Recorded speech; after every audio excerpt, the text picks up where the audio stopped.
आपको लगता है कि केवल टेंशन में आप रहते हो, आपको लगता है कि चिंता में आप रहते हो। शिव महापुराण की कथा कहती है मानव का शरीर मिला है, चिंता हर एक मानव के जीवन में रहेगी, टेंशन हर एक मनुष्य के जीवन में रहेगा। पर शिव महापुराण की कथा कहती है कि जैसे भगवान कृष्ण रुक्मणी को बार बार समझाते थे, उसी तरह अगर जीवन में कोई टेंशन आए, समस्या आए, तो शिव महापुराण की कथा भी बार बार समझाने का काम करती है कि ये जीवन में आएगा जरूर, पर निकल जाएगा। दुख आएगा, जीवन में समस्या आएगी, ऐसा नहीं कि समस्या नहीं आएगी, आएगी। मानव का शरीर है तो समस्या तो रहना है।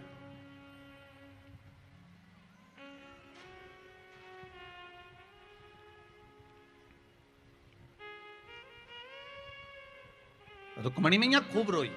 अब देखो भगवान कृष्ण की धर्मपत्नी रो रही हैं, उधर राम जी महाराज की कथा को उठाकर देख लो तो माता सीता रो रही हैं। समस्या आई कि नहीं आई माता जानकी के साथ में? राम जी पर भी समस्या आई, राम जी को भी टेंशन रहा, लखन लाल जी को भी टेंशन रहा, भगवान कृष्ण को भी टेंशन रहा।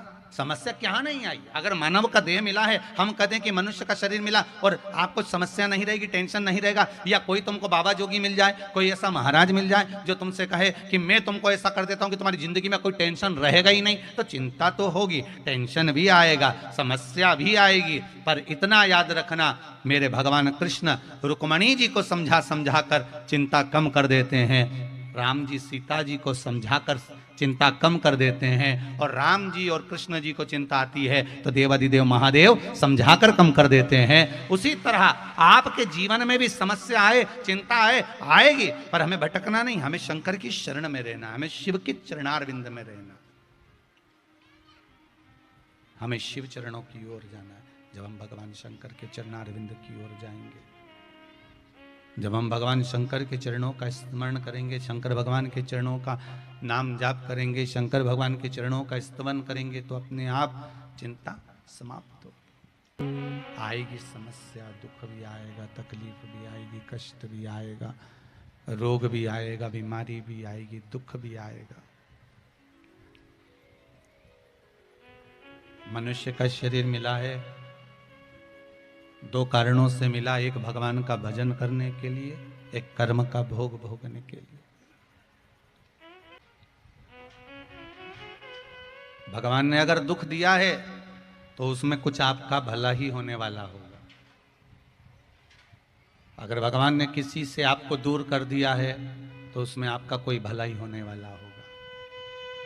आप तो हर चीज में कुछ अच्छा सोचिए ना, हर चीज में कुछ श्रेष्ठ सोचने का प्रयास करिए, हर चीज में आप कुछ अच्छा सोचने का प्रयास करिए कि हमको जो मिल रहा है, हमको जो प्राप्त हो रहा है, हमको जो मिला है वो कम नहीं मिला, मेरे मालिक ने खूब अच्छा दिया है, सारा सुख मुझे दिया है, कौन सी कमी मुझे परमात्मा ने दे दी, जो मिल रहा है सब अच्छा ही तो मिल रहा है, उसने बुरा दिया कहाँ है हमको। अभी फिर कहा है भगवान जो देता है वो छप्पर फाड़ कर देता है, भगवान देने में कमी नहीं रखता, और भगवान जब लेता है तो तन का कपड़ा भी फाड़ लेता है, देता भी खूब जम से है और लेता भी खूब दम से है। आपका विश्वास प्रबल होना चाहिए, आपका भरोसा दृढ़ता प्रबल होना चाहिए। जब विश्वास और दृढ़ता प्रबल हो जाए तो जीवन का क्यों ना सुख मिले। आप उस भक्ति की ओर बढ़ो तो आप शंकर भगवान की भक्ति करना रहे, मिलेंगे अपने आसपास वाले, पड़ोस वाले, परिवार वाले, कुटुंब वाले सब मिलेंगे। कोई कहेगा कि कहाँ भजन में डूबे हुए, कोई कहेगा कहाँ शंकर जी के मंदिर जा रहे हो, तुम तो इतने पढ़े लिखे होकर कहाँ ढोंग प्रपंच में फंसे हुए हो।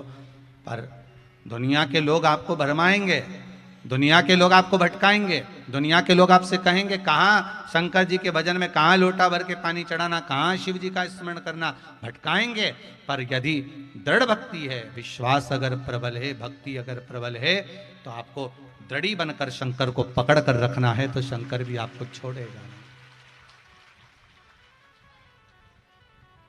फिर शिव नहीं छोड़ेगा।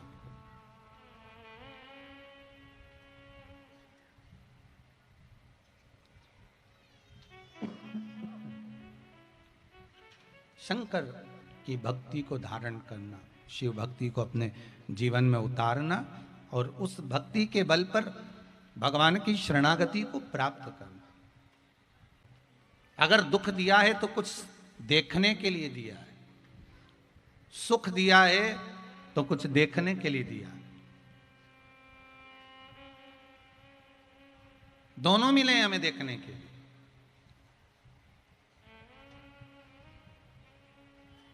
बस उसको प्राप्त करने का तरीका हमको आना चाहिए।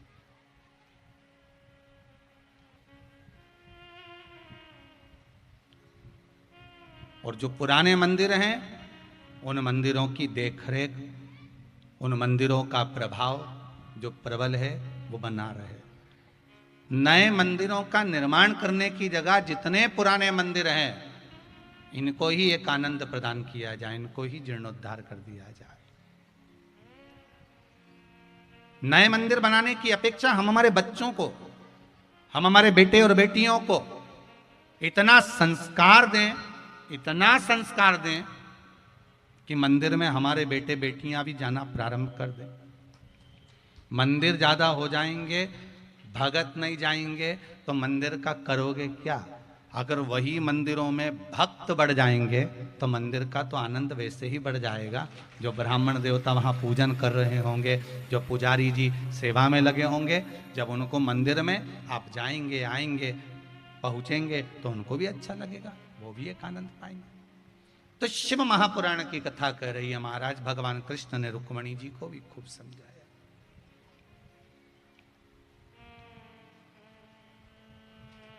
जब दुख की घड़ी आती है, जब दुख तुम्हारे सामने खड़ा होता है,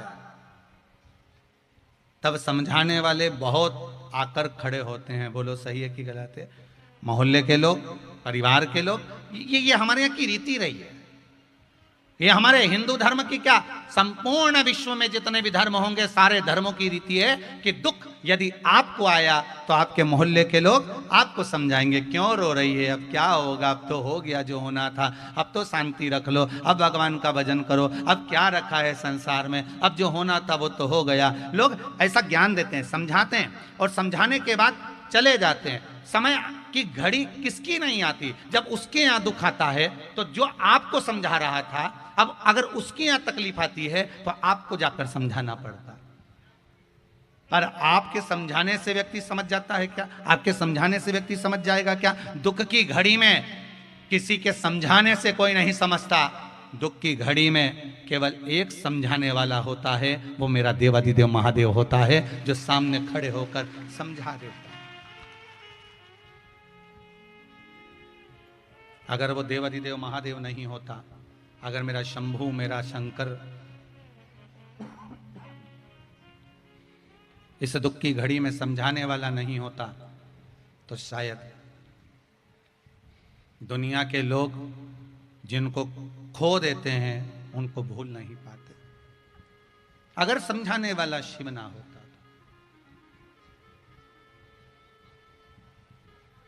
तो। और केवल शंकर मेरा उघड़दानी अगर खड़ा है तो आपके दुख में भी है और आपके सुख में भी है, दोनों जगह। माता अंजना, शिव महापुराण की कथा कहती है, जिनके गर्भ से संतान नहीं हुई, माता अंजना के गर्भ से संतान नहीं हो रही है, औलाद नहीं है, संतान नहीं है। आज माता अंजना अपने मायके को गई और मायके को जाने के बाद गौतम बाबा से कहा, पिताजी मेरे घर में संतान नहीं, औलाद नहीं, मैं क्या करूं? शिव महापुराण की कथा कहती है, सारे संसार में जाकर सबके आगे हाथ जोड़ लो, प्रणाम कर लो, नमन कर लो, वो अपनी बात है। पर जब संपूर्ण जगत में जाकर आपने कह दिया, निवेदन कर दिया, विनती कर दी और जा जाकर कह दिया, और उसके बाद भी अगर तुम्हारा कोई कार्य नहीं हो रहा तो फिर अब किसी के पास जाकर मत कहना। अब तुम्हारे हृदय में जो शंकर बैठा हुआ है उस शिव को प्रकट करना, अपने हृदय से बाहर निकालना शंकर को, और उससे अपने दिल की बात कहना। ये बात हम बार बार पहले भी कह चुके हैं, जिस मंदिर में कोई ना जाए उस मंदिर में तुम जाओ। जहां शंकर एकांत में बैठे मिल जाएं, वहां थोड़ी देर बैठकर उससे दिल की बात कर लो। हम तो यहां तक कहेंगे कि आप 4 व्हीलर गाड़ी लेकर जा रहे हो भले कथा सुनने आ रहे हो या यहाँ से अपने घर जा रहे हो या आप अपनी बहन के घर, भाई के घर, माई के, ससुराल, कहीं पर भी जा रहे हो, आपके साथ में आपका पति है, आपके साथ में आपके रिश्तेदार हैं, कहीं एकांत में कहीं शिव जी का मंदिर मिल जाए, रोड पर चलते चलते एकांत में कहीं शंकर अकेले मिल जाए, थोड़ी देर गाड़ी रुकवा लेना, अपनी गाड़ी को रुकवा कर कहना जरा रोको, मुझे शंकर जी से बात करना है, बहुत दिनों बाद तो अकेले दिख रहे हैं, बैठे हुए मिल गए हैं, और शिव जी के पास जाकर अपने दिल की बात कहना, उससे कहना बाबा जा रही थी यहां से, आप मिल गए रास्ते में, सोचा थोड़ी देर बैठकर बहन के यहां भी तो गप्पे मारूंगी, अपने भाई के यहां भी जाऊंगी तो थोड़ी बहुत बात करूंगी, और इतने दिनों के बाद आप अकेले मिले हो तो क्यों ना आपसे बात कर लूं, और देवादिदेव महादेव के पास बैठकर अपने दिल की दो बात कहकर चले जाना। मुझे विश्वास है दूसरी बार तुम अपनी जब बहन या भाई के यहाँ जा रहे होगे तो शंकर की याद जरूर आएगी और कहोगे मैं तुम्हें कहकर गई थी और तुमने मेरा काम कर दिया, वो शंकर तुरंत कर देगा। आप अपने हृदय की बात, अपने दिल की बात, अपने चित्त की बात, अपने मन की बात शंकर से कहो तो, अपने दिल की बात, अपने हृदय की बात शिव से बोलो तो। हम सारे संसार से कह देते हैं कि यह काम वो करेगा, वो करेगा, वो करेगा, वो करेगा।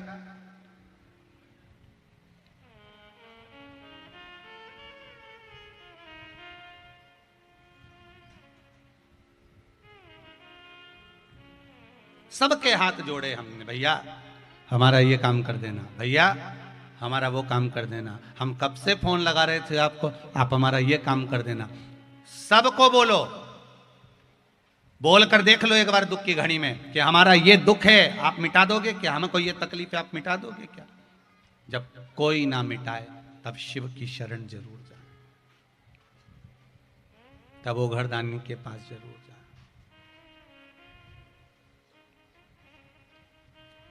हम अपने कर्म से वंचित ना हो। एक बेटा बेटी माँ बाप की नहीं सुनते तो माँ बाप का मन दुखता है कि नहीं दुखता? अरे बोलो, जम के बोलो जरा, दुखे कि नहीं दुखे? दुखे ना। अगर बेटा बेटी नहीं पूछें, बेटा बेटी नहीं माने, बेटा बेटी को समझाया कहा, उसके बाद भी अगर बेटा बेटी नहीं मानते, नहीं पूछते, तो माता पिता का मन दुखता है, माता पिता का हृदय रोता है। हम भी तो उस परमात्मा की औलाद हैं, हम भी तो उस देवाधिदेव महादेव की औलाद हैं। माता के गर्भ से जब जन्म दिया था, दोनों मुष्टिकाएं बंद थी, दोनों मुष्टिकाएं बंद। प्रतिज्ञा करी थी, मां के गर्भ से बाहर निकाल दो, मैं तुम्हारा भजन करूंगा, भजन करूंगा, भजन करूंगा। और माता के गर्भ से जब बाहर निकले, मैं तो भोजन करूंगा, भोजन करूंगा, भोजन करूंगा। भजन तो गायब हो गया, भोजन में लग गए। भगवान को भी कितना दुख होता होगा कि प्रतिज्ञा कर कर गया था, मैंने सोचा था क्या करेगा, जाकर मेरा नाम लेगा, भजन करेगा, कीर्तन करेगा, स्मरण करेगा, संकीर्तन करेगा, नाम जाप करेगा। पर भगवान को क्या मालूम था कि मृत्युलोक में जाकर भटक जाएगा, मार्ग से विच्छिन्न हो जाएगा। कहीं कहा था भजन करना, लग गया भोजन में। कहा था सत्संग में चले जाना, लग गया फिल्म में। भगवान भी तो सोचेंगे। एक बेटा माता पिता के कहने पर नहीं चलता तो बेटा, जब माता पिता के कहने पर नहीं चलता तो माता पिता का मन दुखता है।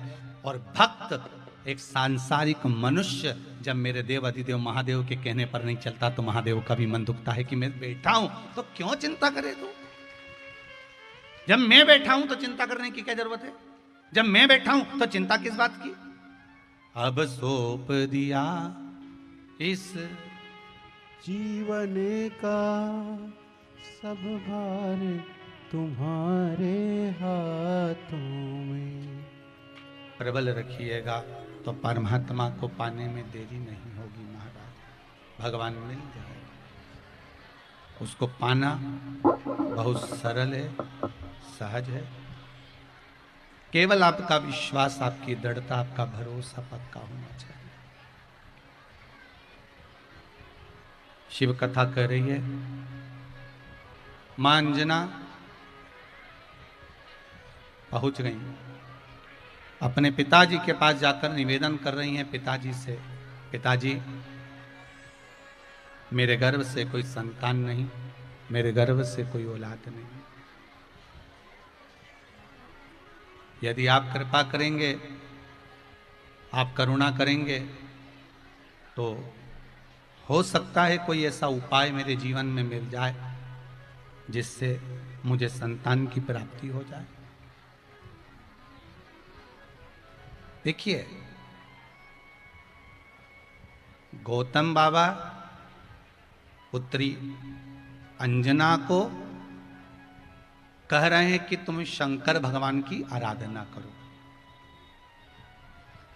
कई लोगों के मन में एक भाव प्रकट हो जाता है कि सियोर वाले महाराज उपाय बताते हैं या टोटके बताते हैं या ये करो या वो करो, ऐसा बताते रहते हैं। तो केवल सियोर वाला महाराज अकेला नहीं बता रहा।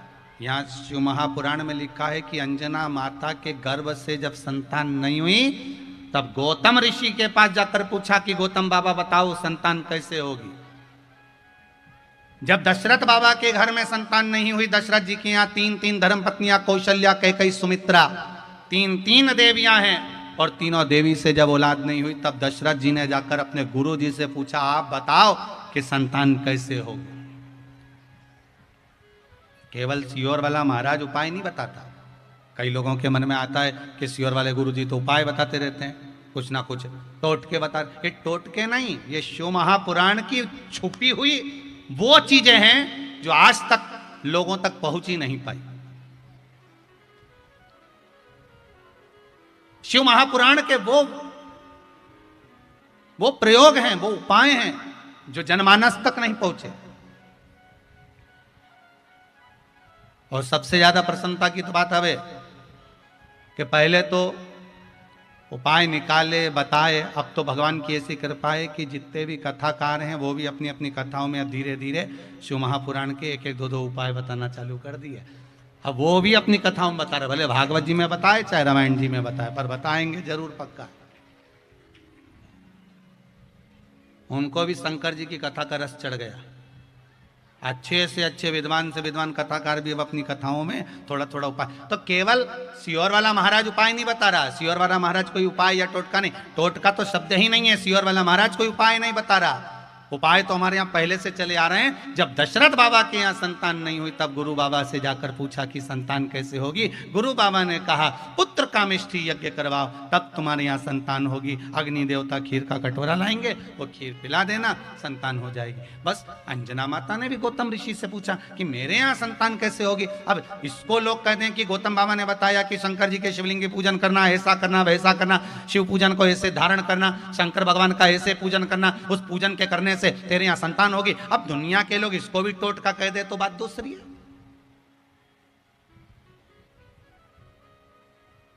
किसी को अगर कुछ बताया जाए तो वो टोटका नहीं, वो उपाय है जो हमारे संत भी बताते हैं, हमारे ऋषिवर, हमारे गुरुजन भी बताते हैं।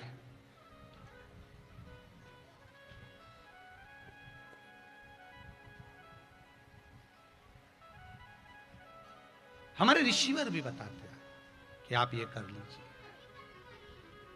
अब जब किसी को श्राप लग जाता था, कोई गलती कर देता था, श्राप लग गया, श्राप लग गया तो उसका उपाय पूछते थे, कोई उपाय बता दो महाराज, हमको ये श्राप लग गया है, इसको छुटकारा पाने का कोई उपाय बता दीजिए। फिर संत कहते थे तुम्हें ऐसा उपाय करना, तुम भगवान का भजन करना, तुम शिव नाम का स्मरण करना, तुम ये करना। लगा चंद्रदेव को भी रोग हो गया था काया का, जब काया गलने लगी चंद्रदेव की, सारा रोग में काया टपकने लगी, गिरने लगी, चंद्रदेव को भी लगा कि अब क्या करा जाए। तब देव ऋषि नारद से जाकर फिर उपाय पूछा।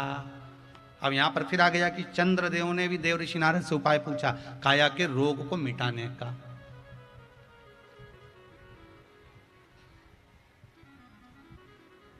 पूछा गया, जीवन में अगर दुख आता है, जीवन में अगर कष्ट आता है, फिर निवेदन है, दशरथ जी के जीवन में कष्ट आया था तो गुरु जी की शरणागति में गए थे, गुरु जी के पास गए थे। अंजना माता के जीवन में कष्ट आया तो गुरु के शरण में, गौतम बाबा के चरणारविंद में गए थे। आए जीवन में दुख, तकलीफ, कष्ट, तो किसी सतगुरु की शरण में जाकर बैठ जाओ। अगर जीवन में दुख आ जाए तो किसी सदगुरु की शरण में पहुंच जाओ और उनके चरणों में जाकर शंभु शरणे पड़ी मांगू घड़ी रे घड़ी दुख काटो दया करी न दर्शन आपो। हे बाबा, बहुत समय हो गया आपके चरणों का स्मरण कर रही हूं। बड़ा दुख है जीवन, बड़ा कष्ट है जीवन। ये दुख, ये कष्ट, ये बीमारी, ये रोग आप ही मिटा सकते। एक माता ने बड़ा सुंदर भाव कहा है, महाराज गुरुजी,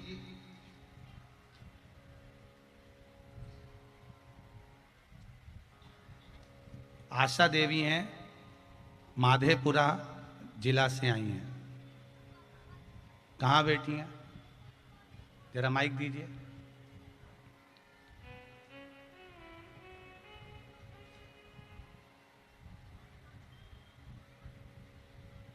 आपने लिखा है, गुरुदेव मैं माधेपुरा जिला से आई हूँ और मेरे दो नाती का जीवन बिल्कुल आखिरी में था, पर बाबा देवाधिदेव महादेव ने, श्री शिवाय नमस्तुभ्यम ने मेरे दोनों नातियों को जीवन प्रदान कर दिया।